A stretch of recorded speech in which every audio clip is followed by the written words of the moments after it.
اللہ الرحمن الرحیم 10 رمضان المبارک کو ام المؤمنین حضرت سیدہ طاہرہ ختیجہ الکبریٰ رضی اللہ تعالی عنہا آپ کا یوم وصال ہے۔ مومنین کی ماں کا وصال کا دن غفلت میں گزر جائے یہ مناسب نہیں۔ اس روز زیادہ سے زیادہ اصال ثواب کی ترکیب بنانی چاہیے، اس اصال ثواب کرنا چاہیے ام المؤمنین رضی اللہ تعالی عنہا کو۔ آپ رضی اللہ تعالی عنہا محسنہ اسلام ہیں،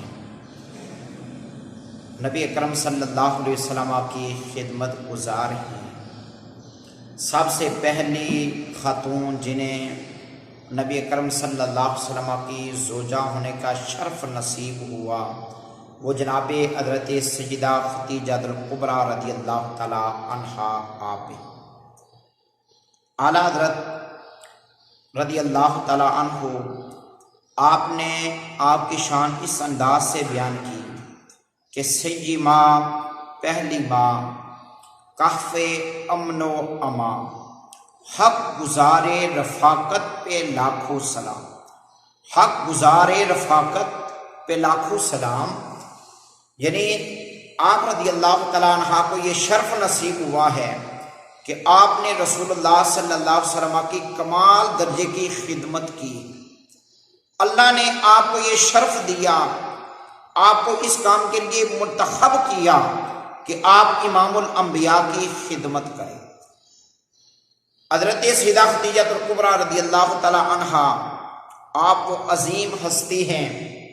جنہیں جاہلیت کے دور میں بھی طاہرہ کے لقب سے یاد کیا جاتا تھا۔ آج ہماری یہ ذمہ داری ہے کہ ہم اپنی ماؤں بہنوں بیٹیوں کو حضرت سیدہ ختیجہ الکبریٰ رضی اللہ تعالیٰ عنہا کی سیرت پڑھائیں، ان کی سیرت بتائیں کہ وہ عرب کا معاشرہ جاہلیت کے دور میں جہاں پر گناہ کو گناہ نہیں سمجھا جاتا تھا، گناہ کر کے دوسرے پر فخر کرتے تھے کہ میں نے یہ گناہ زیادہ تم سے کیا۔ حضرت سیدہ ختیجہ الکبریٰ رضی اللہ تعالیٰ عنہا آپ کو بھی اس وقت سارا زمان طاہرہ کے لقب سے یاد کرتا تھا۔ سارا رستہ گرد و غبار سے بھرا ہوا ہو، اس سارے رستے سے کوئی بندہ گرد و غبار کے بغیر گزر جائے، اس پہ گرد و غبار نہ پڑے، وہ بڑا ہی کمال ہوتا ہے۔ حضرت ختیجہ الکبریٰ رضی اللہ تعالیٰ عنہا آپ بھی ان عظیم ہستیوں میں سے ہیں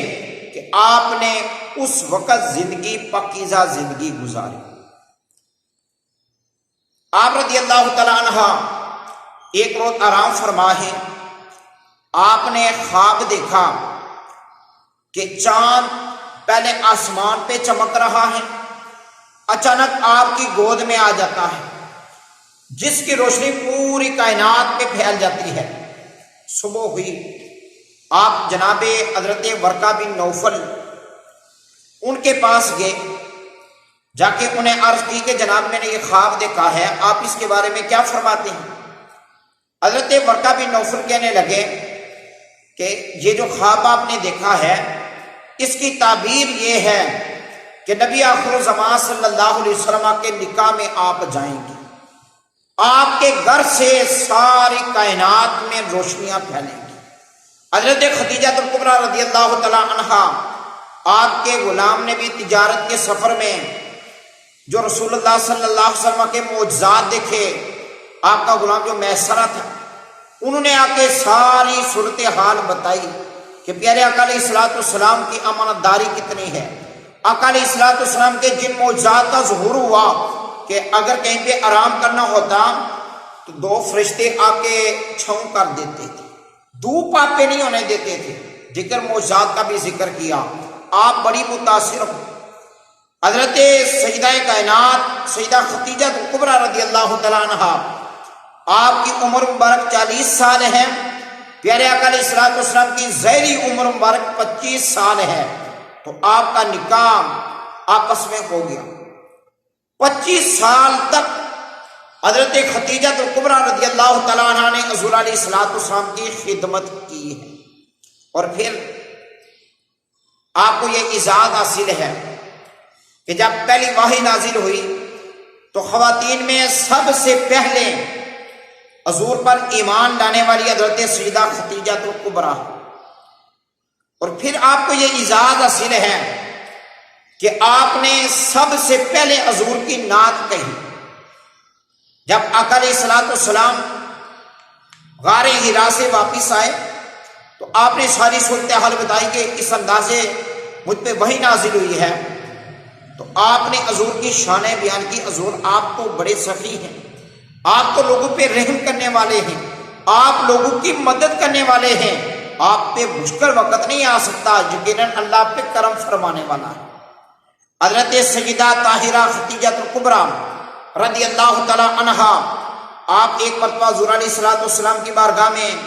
کھانا لے کے آ رہی ہیں۔ ابھی حضور کی بارگاہ میں پہنچی نہیں کہ جبریل امین پہلے حضور کی بارگاہ میں حاضر ہو۔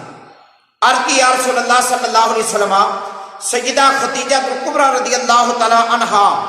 آپ کے پاس کھانا لے کے آ رہی ہیں، جب یہ کھانا لے کر آئیں تو انہیں ایک تو میرا سلام کہہ دیجئے، اور انہیں یہ کہہ دیجئے کہ تمہارا رب تمہیں سلام کہتا ہے،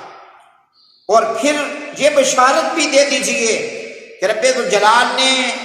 آپ کے لیے جنت میں موتیوں کا ایسا محل بنایا ہے جس میں شور نہیں، جس میں کوئی اور ایسا لہو و لعب نہیں، جہاں پہ سکون ہی سکون ہے۔ آپ کو اللہ کی بارگاہ سے سلام آتا تھا، جبریل امین بھی آپ کو آ کے سلام عرض کرتے تھے۔ آپ نے جب یہ سنا، حضور علیہ السلام نے فرمایا کہ اے سیدہ خدیجہ الکبریٰ رضی اللہ تعالیٰ عنہ، اللہ کا آپ کو سلام آیا ہے۔ آپ کہنے لگی اللہ خود سلامتی والا ہے، جبریل امین کو میری طرف سے سلام کا جواب دے دے۔ حضرت سیدہ خدیجہ الکبریٰ رضی اللہ تعالیٰ عنہ آپ کا یہ بھی اعزاز ہے کہ حضرت سیدہ کائنات خاتون جنت فاطمہ الزہرا رضی اللہ تعالیٰ عنہ آپ کی ماں ہونے کا شرف بھی سیدہ خدیجہ الکبریٰ کو حاصل ہے۔ پیارے آقا علیہ الصلوۃ والسلام کی ساری اولاد مبارک سوائے حضرت سیدنا ابراہیم بن محمد رضی اللہ تعالیٰ عنہ، آپ کے ساری اولاد حضرت خدیجہ الکبریٰ کی گود میں آئی۔ حضرت خاتون جنت فاطمہ الزہرا کو بھی یہ اعزاز حاصل ہے، آپ بھی سیدہ خدیجہ الکبریٰ کی گود میں کھیلی، آپ کے بطن اطہر سے آپ کی پیدائش ہوئی، تو آپ کو یہ اعزاز حاصل تھا۔ حضرت خدیجہ الکبریٰ رضی اللہ تعالیٰ عنہ جہاں پر پیارے آقا کریم صلی اللہ علیہ وسلم کی خدمت کیا کرتی تھی، وہاں پر حضور کا ادب بھی بے انتہا کیا کرتی تھی۔ آخری وقت جب آیا تو حضرت خدیجہ الکبریٰ رضی اللہ تعالیٰ عنہ آپ نے اپنے پاس جناب حضرت سیدہ فاطمہ الزہرا رضی اللہ تعالیٰ عنہ جو آپ کی بیٹی تھی انہیں بلایا اور کہا کہ اے فاطمہ الزہرا رضی اللہ تعالیٰ عنہ، جب میرا وصال ہو جائے تو نبی اکرم صلی اللہ علیہ وسلم کی بارگاہ میں عرض کرنا کہ یا رسول اللہ صلی اللہ علیہ وسلم، اپنی وہ چادر مبارک جو غار حرا میں آپ نے اپنے اوپر اوڑھی ہوئی تھی تو وحی نازل ہوئی تھی، یا رسول اللہ میری دلی تمنا ہے آپ اس میں مجھے کفن دیں۔ سیدہ خدیجہ الکبریٰ نے خود نہ عرض کی، بیٹی کی سفارش کروائی۔ یہ بھی ادب کی ایک انتہا تھی، ادب کی وجہ سے نہ عرض کی۔ ویسے تو معمول یہ ہوتا ہے کہ اگر کوئی بندہ کسی کے پاس زیادہ رہتا ہو، زیادہ اٹھتا بیٹھتا ہو تو وہ ادب نہیں رہتا، جو کبھی کبھار آ کے ملے اس میں پیار بھی زیادہ ہوتا ہے، ادب بھی رہتا ہے۔ ہر وقت پاس بیٹھنے والا بندہ وہ زیادہ ادب نہیں کرتا، لیکن حضور علیہ الصلوۃ والسلام کی بارگاہ کا معاملہ یہ نہیں۔ حضرت خدیجہ الکبریٰ 25 سال ظاہری زندگی مبارک میں پیارے آقا علیہ الصلوۃ والسلام کے پاس رہی، لیکن ادب کی انتہا ہے۔ اور پھر یہ دیکھیں حضرت خدیجہ الکبریٰ کو کبھی سلام آ رہا ہے، کبھی حضرت خدیجہ الکبریٰ رضی اللہ تعالیٰ عنہ آپ کے لیے بشارت آ رہی ہے کہ جنت میں ان کے لیے اعلیٰ محل بنایا گیا ہے۔ جب حضرت خدیجہ کبریٰ کا وصال ہوا اس وقت تک ابھی نمازیں بھی فرض نہیں ہوئی تھی، اس وقت تک ابھی رمضان شریف کے روزے بھی فرض نہیں ہوئے تھے، اس وقت تک ابھی زکوٰۃ کا حکم بھی نازل نہیں ہوا تھا۔ اگرچہ صدقات و خیرات اپنے طور پہ لوگ کیا کرتے تھے، لیکن باقاعدہ طور پہ زکوٰۃ کا حکم نازل نہیں ہوا تھا، حج کی فرضیت بھی اس انداز سے نازل حکم نہیں ہوا تھا۔ لیکن حضرت خدیجہ کبریٰ کو اتنا بڑا مقام مل گیا، اس وجہ سے ادب رسول کی وجہ سے، ادب رسول کی وجہ سے اتنا اعلیٰ مقام مل گیا۔ تو پتہ چلا کہ نماز بھی ضروری ہے، حج بھی ضروری، زکوٰۃ بھی ضروری، روزے بھی ضروری ہیں، لیکن ان کے ساتھ ادب رسول ضروری ہے۔ ادب رسول ہوگا یہ سارا کچھ قبول ہو جائے گا، اور اگر ادب رسول نہیں تو کچھ بھی قبول نہیں ہوگا۔ سیدہ خدیجہ کبریٰ رضی اللہ تعالیٰ عنہ، آپ کو رسول اللہ کے ساتھ بڑی اعلیٰ نسبت ہے، اس لیے 10 رمضان مبارک کو آپ کی بارگاہ میں اصالہ ثواب ضرور کیجیے۔